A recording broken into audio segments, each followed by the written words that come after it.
श्री चंद्र भूषण सिंह जी, इस चरण महाविद्यालय के प्रशिक्षण महाविद्यालय के प्राचार्य श्री उमा संजय जी, हमारे सहयोगी पूर्णकालीन प्रवासी कार्यकर्ता बंधु, विभिन्न विद्यालयों से आए हुए आचार्य जी, महाचार्य जी, प्रशिक्षक विद्यालय और इस विद्यालय के शिक्षक विभाग जी और एक प्रशिक्षक आपके सामने से हट जाएगा, इसलिए आप प्रतिज्ञा भी लेंगे, आने के साथ ही संकल्प लिए थे इस दिन कैसे रहना है। और शिक्षा पूरी होने के बाद आज दीक्षा लेंगे और प्रतिज्ञा लेकर भी क्या कर रहा है तो प्रशिक्षण हट गया। आज इस नवीन आचार्य प्रशिक्षण को आचार्य वर्ग में स्थायित्व वर्ग में आए हुए आचार्य वर्ग, आप सबका स्वागत अभिनंदन। देखिए, जब पत्र मिला होगा सूचना मिली तो मन में विभिन्न प्रकार की झंझावातें आई होंगी। क्या होगा, कैसे होगा, पत्र तो लिखा हुआ है, दिनचर्या में कठोर होगी, विशेष अपेक्षा नहीं करनी है, बहुत सारी सो बातें ऐसी कितना कहीं लिखा था। देखने के बाद का क्या होगा होगा, फिर भी नजर करते करते आप प्रशिक्षण बन पाए। आने के बाद भी कई सारे पहले बताए हैं, भैया बताया है कि क्या स्थिति रही, लेकिन आज 20 दिन कैसे बीतते हैं पता ही नहीं लग रहा। जैसे आज रात हुई और दूसरे दिन सुबह हो गई, ऐसे ही 20 दिन हुई, ऐसा एहसास आपका है। एक तरफ मिलने का जो है खुशी, इतने विद्यालयों से इतने बड़े प्राप्त से इतने लोग मिले, से प्रसन्नता है, खुशी है। लेकिन आप कुछ दिन के बाद हम सभी पिछड़ गए, इसका गम भी मन में टीस भी है। आप आचार्य बन गए, आचार्य का रास्ता आपने क्या है।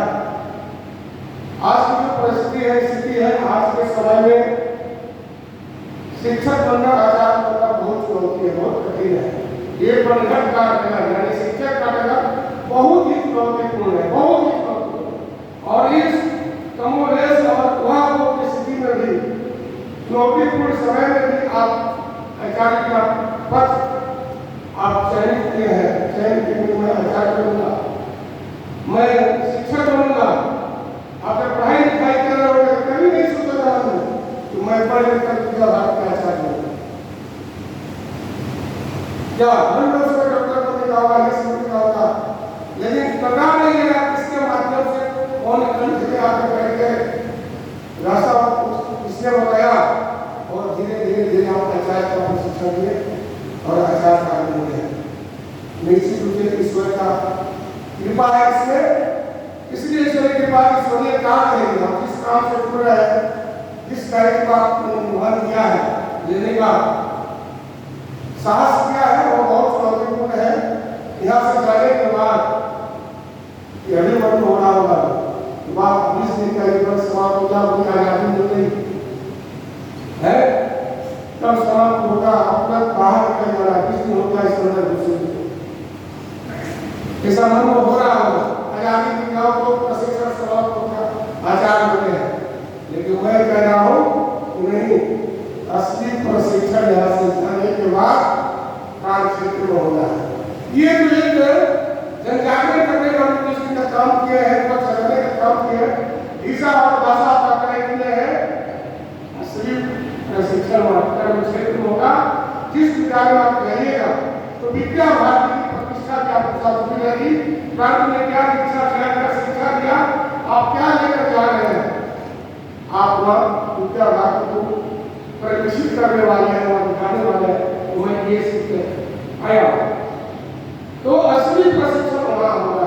फिर भी मुझे विश्वास है, क्योंकि हमने के नाते भरोसा है आपका कि आपने पूरा संघर्ष किया है, परिश्रम किया है, इतना आपको तपाया गया है कि निश्चित रूप से आप अपने कर्म क्षेत्र में नहीं जाकर झंडा पूजा भारत का गाड़ेंगे, परचम लगाएंगे और बहुत ही सरलता से सरलता से आप निष्पक्ष रूप से विश्वास भाव से त्याग और समर्पण से कार्य को बखूबी निर्वहन करेंगे।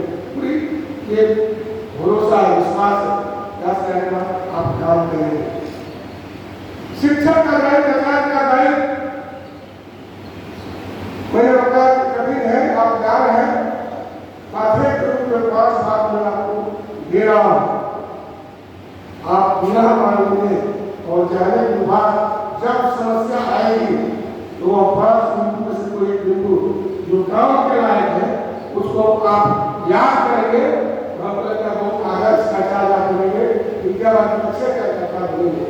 पहला एक आग्रह है, आप ध्यान हो गए पाछे रखना है, शिक्षा कह रहा हूँ, हर लोग तो आपसे भेंट होने वाली है, आप बातें सीधे आने वाली है, अच्छा अच्छा बड़ी आकृति जी अच्छा है, आचार्य बड़ी अच्छा है, खूब मेहनत है, खूब काम कर क्रिया बढ़ाते हैं, ये मेरे पास उससे आता है, इसको आपस में वो विश्वास है। लेकिन जाते जाते भी 5 बात मैं आपको बता रहा हूँ कि जाने के बाद ये 5 बातें आप साथ कर लेंगे तो समय पर काम आएगा। पहला, समय का पालन। आदर्श आचार्य बनना है, आचार्य कुशल आचार्य बनना है, भैया बनने का आईना बनना है, प्रेरणा स्रोत बनना है, आज संकल्प लेना चाहिए इच्छा में मैं आज से जीवन के किसी भी क्षेत्र में समय का पालन करूंगा। यदि जो समय का पालन कर लिया, जो समय को पकड़ लिया, दुनिया में कुछ भी कर सकता है, उसके लिए कोई चीज असंभव नहीं। और समय ऐसा बड़ी है जिसके पीछे बात नहीं होता, उसके आगे बात होता है। इसलिए समय को पकड़ने में एक कदम आगे चलना पड़ता है, और एक कदम आप आगे चलेंगे, समय को पकड़ेंगे तो निश्चित रूप से आप लोग साहस किए हैं वो सफल आचार्य बनेंगे। इसलिए समय का पालन करेंगे, और समय का पालन सीखना है एक धावक से सीखिए, एक धावक से उसको प्रेरणा से बनाइए। वो धावक 1 सेकंड का अगर रेस के लिए चयनित हो जाता है और 1 सेकंड के लिए वो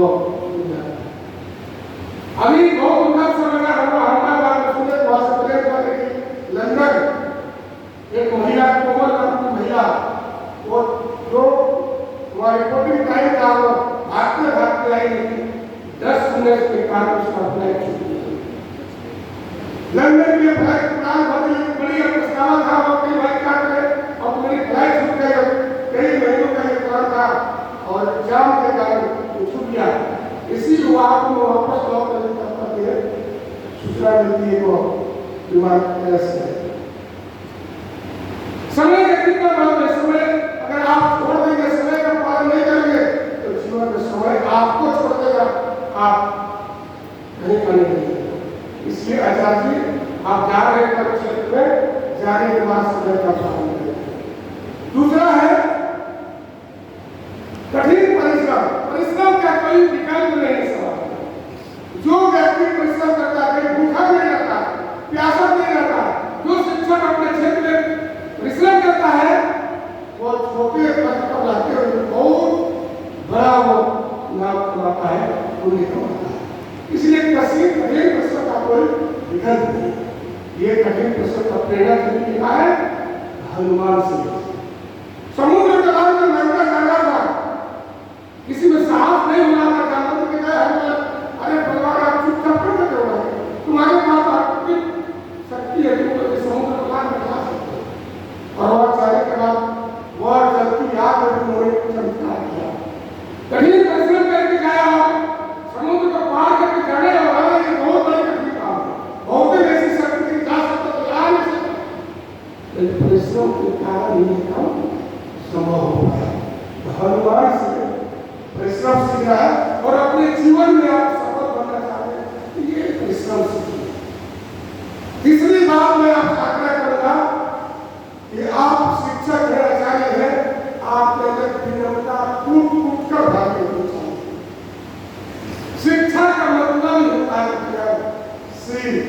यदि आप बहुत विद्वान है, बहुत विधायक है, लेकिन आप नम्र नहीं है, आपका दृढ़ता नहीं है, तो किसी काम को शिक्षा नहीं है। और यही अंतर राम और राम अति विनम्र थे और राम मूर्ख थे। तो विनम्रता सीखी है भगवान राम से। विश्वास राजा अभिषेक हो रहा है और राम को प्रवास हो गया, उसकी स्थिति में जब विनम्रता को उन्होंने होया नहीं। हे राजा जी, आप काल से बजा रहे हैं, अपनी विनम्रता को विपरीत परिस्थिति में भी नहीं होना है, ये आज्ञा है, तब आप सफल सुफल आचार्य बनेंगे। चौथा है विश्वास। एक आचार्य होने के नाते भैया और समाज पर कार्यकर्ताओं पर अटूट विश्वास होना चाहिए कि नहीं, ये गलत नहीं होता पाएंगे, होगा नहीं। इसलिए ये महाकाली का प्रदेश से दौर जो चल रहा है, किसी पर विश्वास करने के लायक नहीं है। आज जो समय चल रहा है, बड़ी कठिन है किसी विश्वास करना, परंतु बिना विश्वास के चाहिए वाला भी नहीं, एक बार नहीं चलने वाला। लेकिन आपको आचार्य है, अपने कार्य क्षेत्र में जा रहे हैं, इसलिए एक कर्तव्य होने के आचार्य होने के नाते संगठन पर, क्रिया बल पर, प्रबंधन पर अटूट आपका विश्वास होना चाहिए। और विश्वास सीखना है तो सबरी से सीखिए। जिन्होंने 14 वर्ष तक राम का इंतजार किया, नहीं राम हमारे आएंगे, कितने राक्षस, कितने लोग आएंगे, क्या झोपड़ी का लेकर करके तुम्हारी झोपड़ी में राम आएगा, राम नहीं आने वाले, वो भी भीड़ का पास करेंगे। एक बार विश्वास के साथ बैठे रहने के लिए राम को आएंगे, राम आते हैं और सभी के दिखाई। एक शिक्षक होने के नाते, आचार्य होने के नाते पूरा क्रम है, विश्वास होना चाहिए। जो काम आपने किया है, जो व्रत आपने आचरण को आधार किया है, विश्वास करिए आपका परिश्रम, समय का पालन, आपका पूर्णता, विश्वास परम को पहुंचाने से नहीं बनेगा। और अंतिम बात, जहां कहिएगा सफल हो जाए तो अनुशासन का जो पालन करिएगा। जो व्यक्ति अनुशासन का पालन नहीं करता है तो समुद्र जैसे नाव डूब जाती है, उस पर उसकी जिंदगी डूब मानी जाती है। इसलिए आचार्य होने के नाते पूरा अनुशासन में रहना। जो एक बार सूचना हो गई तो सोचना बंद, अपने काम में लगना, जो प्रयास तय करेगा, जो काम देगा उस काम को प्रयास करना, अपने जीवन में भैया भर के सामने आदर्श बन को भरना, अनुशासन पर बनिए। हमारे आचार्य ये हमारे बड़ी अनुशासन है, अनुशासन प्रिय है, अनुशासन सीखना है, इनसे सीखिए। अब आपको बताता हूँ, अनुशासन सीखना है तो सेना को याद करिए। एक बार सेना में शादी के मंडप पर बैठकर फोन आ गया, नहीं आपको सेना पर आ जाना, बहुत अच्छा फैला जाएगा और सेना सैनिक उठकर सीमा पर चला जाएगा। कोई बिंदु पर उसमें ये अनुशासन जीवन होना चाहिए। आप अगर का ध्यान रखेंगे, अगर ये 5 चीजें, ये 5 बातें इच्छा के रूप में मैं आपको निवेदन किया है, आप आपको साथ करते हैं, व्यवहार में शामिल करते हैं, तो आप एक सफल और सरल और एक विद्या भावी अच्छे कर्ता में आप सफल होंगे। और ये प्रशिक्षण मेरा हमको लगता है अच्छा होगा। अंत में मुखिया होने के नाते यदि आपको लगता है इस वर्ग में मेरे द्वारा, मेरे आचार्यों के द्वारा, मेरे पिताजी द्वारा, मेरे द्वारा जितने भी अधिकारी पदाधिकारी आए, इन्हीं की कोई बात से आपको कष्ट हुआ होगा, दुख पहुंचा होगा, तो आपको उसको नजरअंदाज करना है। और यहाँ की अच्छाई जो है, अच्छाई जगह ये अपनी व्यवस्था की जो अच्छाई है उसको लेकर जाइएगा। जैसे हंस और दूध वाला पानी मिला रहता है, दूध को पी लेता, पानी को छोड़ देता है। मैं आग्रह करूँगा आचार्य, आप वो दूध होगा, मेरी अच्छाई जो होगी, वर्ग की जो अच्छाई, दुनिया भाग की जो अच्छाई आप लेकर जाइए, मेरी बुराई नहीं छोड़ दीजिएगा और बता कर जाइएगा, सुझाव कर दीजिएगा। हालांकि आपने अनुभव करने दिया है, उसके बाद मैं करूँगा मेरे घर में जरूर डाल दीजिएगा, यह आशा करने की जरूरत है, ये सुझाव मैं प्रयास करूँगा कि अगले प्रशिक्षण में, अगले दिनचर्या में उसको मैं व्यवस्थित करूँगा, दूर करूँगा। बस इतना निर्णय करके मैं शुभकामना देता हूँ, बधाई देता हूँ। आप विद्या भाग